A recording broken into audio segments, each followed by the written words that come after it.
Hoje nós conversaremos com um conhecido político de Rondônia. Ele é presidente do PSDB, presidente regional do PSDB, Expedito Júnior. Boa tarde, Expedito. É um grande prazer recebê-lo aqui. Haja vista ser você, ainda jovem, e um político militante há tantos anos aqui na nossa Rondônia. Vamos aproveitar a oportunidade, já sei que muitas pessoas conhecem sua história, mas é muito importante que a gente comece aqui essa entrevista para saber como foi que Expedito Júnior chegou aqui, de onde é, a sua trajetória até hoje, em poucas palavras, porque é longa, para que a gente possa identificar bem você. Viriato, boa tarde, é um prazer estar participando do seu programa pela primeira vez. Eu sou um admirador seu e te respeito muito. Como médico e também como comunicador. Quero dizer que cheguei de novo ainda, garoto ainda, assim que completei 18 anos, do interior de São Paulo, da cidade de Guararapes. Eu vim direto para Rolim de Moura. Com quantos anos? Com 18 anos. 18 Quando eu completei 18 anos, eu saí de casa. Aí deixei minha família... Veio com a família toda vez sozinho? Sozinho para Rolim de Moura. E chegando em Rolim, eu comecei já logo como funcionário público da Prefeitura Municipal, e fui contratado pelo Álvaro Lustosa, era secretário de Educação. Eu fui contratado pelo governo Teixeira como professor de matemática. Diz que em terra de cego quem tem o olho é rei, e eu cheguei lá sabendo um pouquinho de matemática. Eu fui professor de matemática, física, química e biologia. Lecionei lá na cidade de Rolim de Moura. E eu percebi que eu ganhava pouco dinheiro. Naquela ocasião, estivador, carregador de caminhão, ganhava muito mais do que um professor. Então, eu rescindi 20 horas do meu contrato, que eu tinha 40 horas, eu rescindi 20 horas, eu só passei a lecionar à noite, e durante o dia eu era estivador, eu carregava caminhão. Então, eu trabalhei muito nas madeireiras, nas serrarias lá no município de Rolim de Moura. Tinha mais de 100 madeireiras, acho que se não estou enganado, na época era 120 madeireiras em Rolim de Moura, era a capital da madeira, era conhecido o município de Rolim. E aí eu comecei então, o Raup me convidou para filiar ao PMDB, me filiei ao PMDB. Eu era professor dele na época, na ocasião, e me filiei, fui candidato a vereador, fui o vereador mais votado da cidade, o primeiro vereador mais votado da cidade de Rolim de Moura. 2 anos após, eu fui convidado pelo Jerônimo para disputar uma vaga para deputado federal. Renunciei o meu mandato de 2 anos e já assumi a cadeira de deputado federal, fui o terceiro deputado federal mais votado do estado de Rondônia. Mas me permita uma pequena interrupção. Quando você chegou, um jovem de apenas 18 anos, você já tinha em mente aquilo de entrar na política, ou como foi aquilo? Não, eu nem gostava de política, eu inclusive era um crítico na sala de aula. E depois que o Raup me convidou, eu conheci o Raup, conheci o Roque Mazzucchelli também, que era vereador lá em Cacoal, mas que pertencia a Rolim de Moura, porque Rolim de Moura Cacoal era cidade mãe, né? Rolim de Moura era o distrito de Cacoal. Aí nós emancipamos Rolim de Moura, então tivemos aí a primeira eleição. E aí o Raup conseguiu me convencer, falou, não, filia, e depois a gente discute essa questão lá na frente. Eu me filiei, por conta do prazo eleitoral, do prazo. Do mesmo ano que você havia chegado? 84, exatamente. Não, eu cheguei em 83. Ah, sim, no ano seguinte. Eu cheguei em 83, isso, no ano seguinte. E aí, então, em 84, houve a emancipação política, aí eu fui candidato a vereador e me consagrei lá, o vereador mais votado da cidade. Interrompi esse mandato e fui deputado federal. Fui o terceiro deputado federal mais votado, não conhecia sequer direito à capital do nosso estado, que era Porto Velho, né? Eu tive aqui acho que em 2 vezes, em 2 audiências que tive aqui com o Teixeira, que eu era vereador junto com o Raup, e depois na convenção do partido. Foi quando eu tive o meu nome aprovado nas convenções. Brasília, então, eu conheci quando eu tomei posse. Aí quando eu fui para Brasília, já como deputado federal. E aí depois tive mais 3 mandatos de deputado federal, que o meu primeiro foi interrompido, né? Eu tive um problema por causa da duplicidade de nome. Naquela época você votava na cédula, né? Escrevia o nome ou o número. E tinha um outro Júnior daqui de Porto Velho, Oswaldo Oliveira Júnior, e eu candidato em Rolim de Moura, Expedito Gonçalves Ferreira Júnior. Aí 2.701 votos dados só a Júnior, lá em Rolim de Moura, por um erro do tribunal na ocasião, que registrou 2 codinomes, o meu e o do Oswaldo Oliveira Júnior.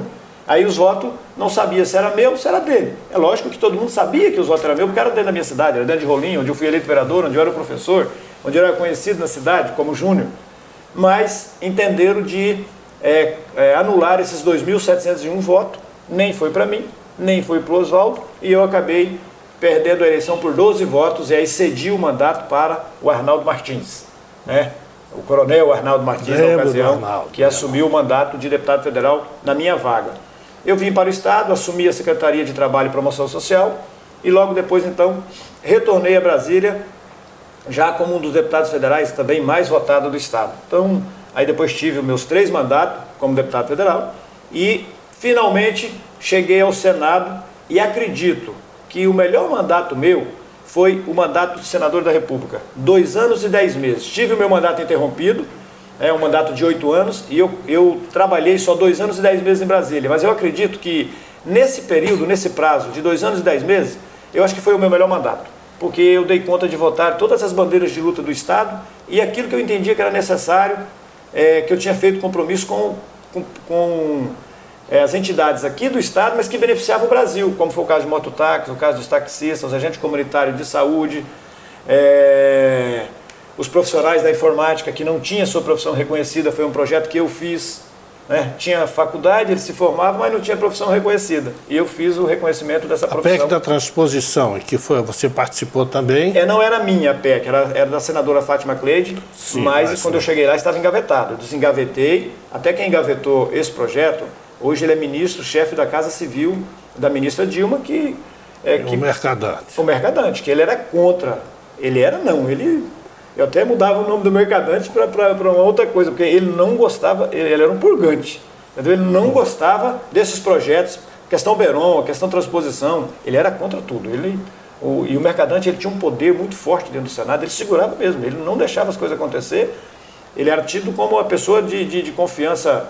O líder maior do presidente Lula era ele no Senado, e ele segurava aquilo que ele entendia que se acertava lá com Lula para não votar, não votava mesmo. Mas você falou que o seu mandato foi interrompido, e a maioria das pessoas sabe desse problema todo, mas é um momento muito importante para que você esclareça isso aí.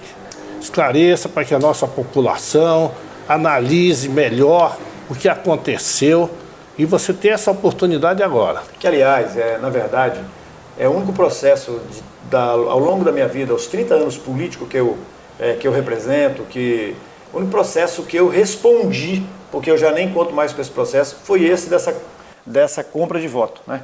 Que isso aí eu vou levar para o resto da minha vida, acho que eu vou levar isso para o túmulo, eu vou levar para o caixão, porque, infelizmente, foi uma situação que se você me perguntar assim, Expedito, alguma coisa te incomoda? Essa questão me incomodou e me incomoda e vai me incomodar para o resto da vida. Porque até hoje, vira e mexe, alguém faz alguma crítica e a crítica sempre vem, esse processo da compra de voto, do problema que eu tive, da cassação, do interrompimento do meu mandato, né, que era de 8 anos, e eu fiquei só 2 anos e 10 meses. Na verdade, a questão eleitoral hoje, ela é vigiada hoje nos 4 cantos do Estado. Hoje, além de você estar sendo vigiado pelos seus adversários, você está sendo vigiado pela legislação eleitoral, pela Procuradoria-Geral da República, né? Então você está sendo vigiado praticamente por todo mundo. E na ocasião, foi uma falha, e eu reconheço que eu dei essa oportunidade, porque se não tivesse dado essa oportunidade, certamente eu não responderia esse processo. Foi uma falha que nós fizemos na contratação dos vigilantes, e infelizmente 5 vigilantes, que foram contratados mais de 600, mas 5 vigilantes, eu não sei por qual motivo, levaram a denúncia dizendo que havia sido compra de voto.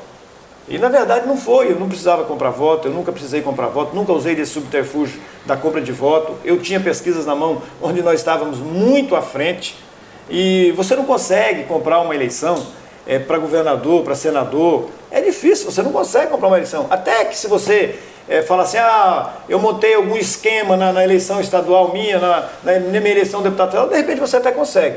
Agora, eu duvido você conseguir fazer qualquer coisa numa eleição majoritária. Não faz. Para alterar significativamente é realmente difícil. Não faz. Então, eu não precisava usar desse subterfúgio e não preciso, eu nunca usei. Então, infelizmente, por conta disso, e isso é um processo que eu respeito a decisão da Justiça. Eu fui perguntar desse dia para um jornalista, perguntou assim para mim, entre a Justiça e você, Expedito, o que você está falando, você fica com quem? Eu falei, com a Justiça. Porque você não pode duvidar, se nós duvidarmos das decisões da Justiça e não acreditarmos mais nas decisões da Justiça e não cumprirmos as decisões da Justiça, acabou, o país virou balbúrdia, né? Porque como é que vai fazer? Então, na verdade, infelizmente, eu levo isso aí, vou levar isso aí para o resto da minha vida, e de uma coisa que eu tenho plena consciência que eu não precisei fazer e nunca fiz. Bom, mas nós vamos fazer um pequeno intervalo, bem rapidinho, e voltaremos ainda com assuntos muito importantes com o presidente regional do PSDB, Expedito Júnior. Não saia daí.